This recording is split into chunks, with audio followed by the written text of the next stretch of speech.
Alright, so what do we got? So welcome back to the channel, this is Krypton HD. I hope you guys are doing awesome. So today's video will be focusing on State of Decay 2, and I'm gonna present the 8 best facility mod in the game. Just before we start, I'm not gonna dwell into the Daybreak DLC facility mod eventually, because not everyone can play online to acquire this different mod. So forget already about the Red Talon Watchtower or the Red Talon Workshop. Secondly, the order in which I'm going to mention these is not in order of preference, but I just picked these 8 great facility mods because I love them. I found them very useful and very relevant. So just before we start, if you find this video interesting and you want to know more eventually about the game, hit that like button and also make sure that you subscribe to this gaming channel for more awesome content. Going down the list, I'm going to start with the Network Signal Booster. The Signal Booster allows you to get +2 outposts and can be installed in your command center. For you to be able to install it in your command center, you eventually need to upgrade your command center at least once using material bundles. Taking into account that the command center has been upgraded to the maximum, you can have a maximum of 6 different outposts around your map. Eventually, to get the 7th one, you need a Red Talon soldier, but like I mentioned in the beginning, I'm not going to dwell into the Daybreak DLC, so that is out of the way. But again, if you can't find the signal booster, definitely you could also settle for signal antenna, but that one, unlike the signal booster, only give you 1 outpost slot. Second in the list is going to be the compost bin.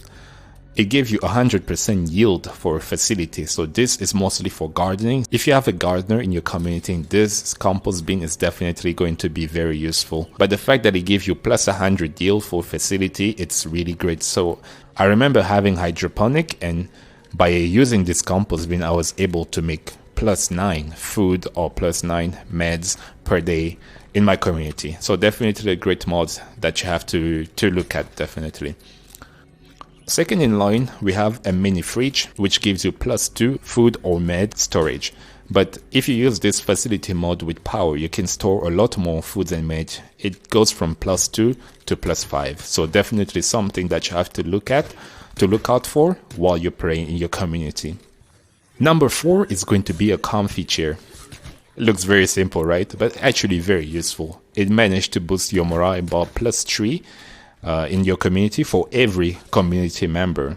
And the good part about the comfy chair is that you can pretty much install it everywhere. It doesn't have many restrictions like the other facility mods, so definitely something very simple but very useful. Next in line, which is probably one of my favorite in all time, is going to be the peel press, because what it does is that it reduces the crafting requirement for painkillers.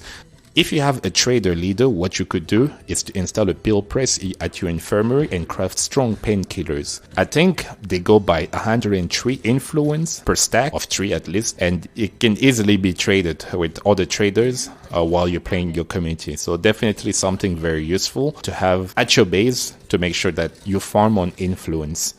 Okay, so after the peel press, what we do have it's an ammo press. So they have many ammo presses in the game. But the one that I mostly use and I found very useful, eventually you have the heavy duty ammo press, which gives you +50 cal crafting and also allows you to craft launcher grenades. And you'll have your rifle ammo press, which allows you to craft 5.56 and 7.62 caliber rounds, and then you eventually have your handgun ammo press, which eventually allows you to craft handgun ammo. So I always use these 3 definitely, because I mean the heavy duty one, I usually take a 50 cal if I need to take out human hostile enclaves, and then eventually the rifle just for fun. But most of the time I play with handguns, and usually it's my all-time, I mean it's my favorite in terms of ammo presses. So the handgun definitely very useful. 7 in line is going to be the CNC Mill. So it's quite easy. You can install it at your workshop or at your auto shop, I think, as well. And what it does is that it converts your materials into parts, which is pretty much straightforward. I mean, very simple, but very useful. A CNC Mill is definitely something that you want to have at your base to make sure that you never run out of parts. And then finally, last but not least, is going to be the white noise machine, which is almost similar to a comfy chair, but this time the white noise machine needs to be installed in sleeping facility or at lounges. What it does is that it gives you plus 10 morale with power eventually for every community member. So it's definitely something that is really good to keep some irritating community member at ease and make sure that they don't worry about the zombie apocalypse.